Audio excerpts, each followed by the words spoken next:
News 18 ಡಿಜಿಟಲ್ಗೆ ಸ್ವಾಗತ. ನಾನು ನಿಮ್ಮ ಯೋಗೀಶ್ ಕಾಮೇನಹಳ್ಳಿ. ಇದಕ್ಕೂ ಮೊದಲು ನೀವು ನ್ಯೂಸ್ 18 ಡಿಜಿಟಲ್ ಮತ್ತು ಯೂಟ್ಯೂಬ್, ಫೇಸ್ಬುಕ್ನ ಲೈಕ್ ಮಾಡಿ, ಶೇರ್ ಮಾಡಿ, ಫಾಲೋ ಮಾಡಿ. ಚಿಕ್ಕಮಗಳೂರು ಜಿಲ್ಲೆಯ ಮಲೆನಾಡು ಭಾಗದಲ್ಲಿ ಕಳೆದ ಒಂದು ವಾರ ನಿರಂತರವಾಗಿ ಸುರಿದಿದ್ದಂಥ ಮಳೆ ಸಾಕಷ್ಟು ಅನಾಹುತ, ಅವಾಂತರಗಳನ್ನು ಸೃಷ್ಟಿ ಮಾಡಿತ್ತು. ಒಂದೇ ಒಂದು ವಾರಕ್ಕೆ ಮಳೆ ತನ್ನ ಅಬ್ಬರ ಮತ್ತು ಆರ್ಭಟವನ್ನು ನಿಲ್ಲಿಸಿದ್ದು ಬಯಲು ಸೀಮೆಯ ಭಾಗದಲ್ಲಿ ಇದೀಗ ಬರ ತಾಂಡವವಾಡುವಂತಹ ಭೀತಿ ಎದುರಾಗಿರ್ತಕ್ಕಂಥದ್ದು. ಅದಕ್ಕೆ ಪೂರಕ ಎಂಬಂತೆ ಚಿಕ್ಕಮಗಳೂರು ಜಿಲ್ಲಾಧಿಕಾರಿ ಭನ್ವರ್ ಸಿಂಗ್ ಮೀನಾ ಅವರು ಹೊರಡಿಸಿರ್ತಕ್ಕಂಥ ಒಂದು ಆದೇಶ ಬಯಲು ಸೀಮೆಯ ಭಾಗದ ಜನರನ್ನ ಮತ್ತಷ್ಟು ಆತಂಕಕ್ಕೆ ದೂಡಿರ್ತಕ್ಕಂಥದ್ದು. ಚಿಕ್ಕಮಗಳೂರು ಜಿಲ್ಲೆಯ ತರೀಕೆರೆ ತಾಲೂಕಿನ ಲಕ್ಕವಳ್ಳಿ ಬಳಿ ಇರ್ತಕ್ಕಂಥ ಭದ್ರಾ ಜಲಾಶಯದಲ್ಲಿ ನೀರಿನ ಮಟ್ಟ ಕ್ಷೀಣಿಸಿರ್ತಕ್ಕಂಥದ್ದು.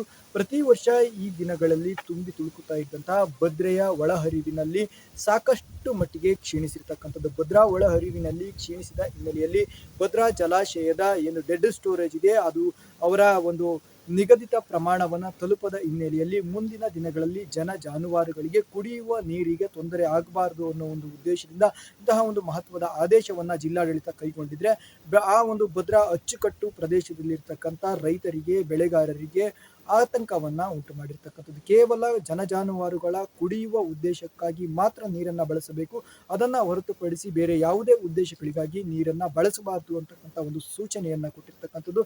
ಏನು ಚಿಕ್ಕಮಗಳೂರು ಜಿಲ್ಲೆಯ NR ಪುರ, ಕೊಪ್ಪ ಹಾಗೂ ಈ ಭಾಗದಿಂದ ಬರ್ತಕ್ಕಂಥ ನೀರಿನ ಹರಿವಿನ ಪ್ರಮಾಣ ಕಡಿಮೆ ಆಗಿರ್ತಕ್ಕಂಥ ಹಿನ್ನೆಲೆಯಲ್ಲಿ ಭದ್ರಾ ಒಳ ಹರಿವಿನಲ್ಲಿ ಗಣನೀಯವಾಗಿ ಇಳಿಕೆ ಆಗಿರ್ತಕ್ಕಂಥದ್ದು. ಭದ್ರಾ ಜಲಾಶಯ ನಿರ್ದಿಷ್ಟ ಮಟ್ಟದ ಗುರಿಯನ್ನು ತಲುಪಿಲ್ಲ. ಇದರಿಂದಾಗಿ ಮುಂಬರುವ ದಿನಗಳಲ್ಲಿ ಮತ್ತೆ ಏನಾದರೂ ಉತ್ತಮವಾಗಿ ಮಳೆ ಬಂದಿದ್ದೇ ಆದಲ್ಲಿ ಮಾತ್ರ ಭದ್ರಾ ಜಲಾಶಯದ ಒಳಹರಿವಿನ ಪ್ರಮಾಣ ಏರಿಕೆಯಾಗಿ ಈ ಒಂದು ನೀರಿನ ಕೊರತೆ ನೀಗಿಸುವುದು ಅನ್ನೋ ಒಂದು ಉದ್ದೇಶ ಇರ್ತಕ್ಕಂಥದ್ದು. ಇದೇ ರೀತಿಯಾಗಿ ಮಳೆ ಕ್ಷೀಣಿಸಿರೋದ್ರಿಂದಾಗಿ ಭದ್ರಾ ಒಳಹರಿವಿನ ಪ್ರಮಾಣ ಕ್ಷೀಣ ಆಗಿರೋದ್ರಿಂದಾಗಿ ಮುಂದಿನ ದಿನಗಳಾಗಿ ಈ ಜಾನುವಾರುಗಳ ಕುಡಿಯುವ ನೀರಿಗೆ ಯಾವುದೇ ರೀತಿಯಾದ ತೊಂದರೆ ಆಗಬಾರದು ಎಂಬ ಉದ್ದೇಶದಿಂದ ಇಂತಹ ಒಂದು ನಿರ್ಧಾರವನ್ನು ಕೈಗೊಂಡಿರ್ತಕ್ಕಂಥದ್ದು. ಏನು ಭದ್ರಾ ಅಚ್ಚುಕಟ್ಟು ಪ್ರದೇಶದಲ್ಲಿ ಬರ್ತಕ್ಕಂಥ ತರೀಕೆರೆ ತಾಲೂಕಿನ ಕೆಲವು ಭಾಗ, ದಾವಣಗೆರೆ ಮತ್ತು ಶಿವಮೊಗ್ಗದ ಭದ್ರಾವತಿ ಸೇರಿದಂತೆ ಇನ್ನೂ ಕೆಲವು ಪ್ರದೇಶದ ಜನರಲ್ಲಿ ಸಾಕಷ್ಟು ಆತಂಕವನ್ನು ಉಂಟು ಮಾಡಿರ್ತಕ್ಕಂಥದ್ದು. ಅದರ ಜೊತೆಗೆ ಏನು ಭದ್ರಾ ಜಲಾಶಯದಿಂದ ಚಿಕ್ಕಮಗಳೂರು ಜಿಲ್ಲೆಯ ಬಯಲುಸೀಮೆ ಭಾಗವಾದ ಕಡೂರು, ತರೀಕೆರೆ ಹಾಗೂ ಅಜ್ಜಂಪುರ ಅಷ್ಟೇ ಅಲ್ಲದೆ ಚಿಕ್ಕಮಗಳೂರು ತಾಲೂಕು ಸೇರಿದಂತೆ ಅರಸೀಕೆರೆ ತಾಲೂಕಿನ ಕೆಲವು ಗ್ರಾಮಗಳಿಗೆ ಕುಡಿಯುವ ನೀರಿನ ಯೋಜನೆಯನ್ನ ಕೂಡ ಕೈಗೆತ್ತಿಕೊಂಡಿರ್ತಕ್ಕಂಥದ್ದು.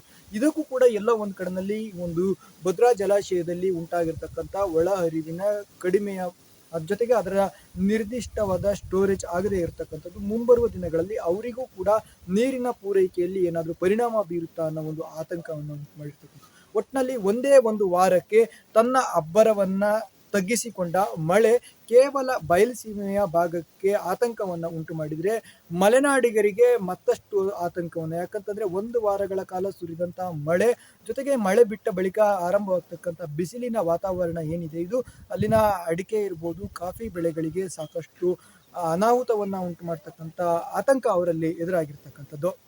ನಿರ್ಭೀತ, ನಿಷ್ಪಕ್ಷಪಾತ, ವಿಶ್ವಾಸಾರ್ಹ ಸುದ್ದಿಗಳಿಗೆ ಮತ್ತೊಂದು ಹೆಸರಾಗಿರುವ ನ್ಯೂಸ್ 18 ಕನ್ನಡ ಈಗ ಆಪ್ನಲ್ಲೂ ಲಭ್ಯವಿದೆ. ದಯವಿಟ್ಟು ಇಲ್ಲಿರುವ QR ಕೋಡ್ ಅನ್ನು ಸ್ಕ್ಯಾನ್ ಮಾಡಿಕೊಂಡು ಆಪ್ ಡೌನ್ಲೋಡ್ ಮಾಡೋದಕ್ಕೆ ಮರಿಬೇಡಿ. ನಿಮ್ಮ ಬೆಂಬಲ ಹೀಗೆ ಸದಾ ನಮ್ಮೊಂದಿಗಿರಲಿ. ಧನ್ಯವಾದ.